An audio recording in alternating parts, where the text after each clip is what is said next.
হযরত ওমর দেখে আবু উবাইদাকে বললেন, আবু উবাইদা, এই রুটি তুমি কেন এইভাবে খাও?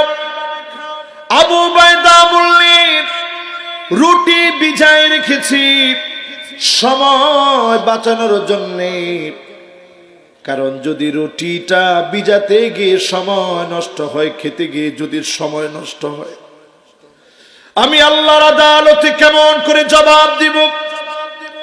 এত বড় দায়িত্ব আমার উপরে, পুরা শামের গভর্নর আমি, রুটি ছিঁড়ে ছিঁড়ে সাত করে কখন খাবো? রুটিটা তিনি পানির মধ্যে ভিজিয়ে রেখেছেন। এই রকম বিনয় দেখে হযরত ওমর চোখের পানি ছেড়ে কাঁদলেন। আমি আমার নিজের চোখে এই বছর দেখে এসেছি, জর্ডানে ওনার কবর যেই জায়গাতে উনি তাউন আমওয়াস মহামারীতে মারা গিয়েছিলেন, শহীদ হয়েছিলেন, জান্নাতের শুভ সংবাদ নিয়ে মারা গিয়েছে।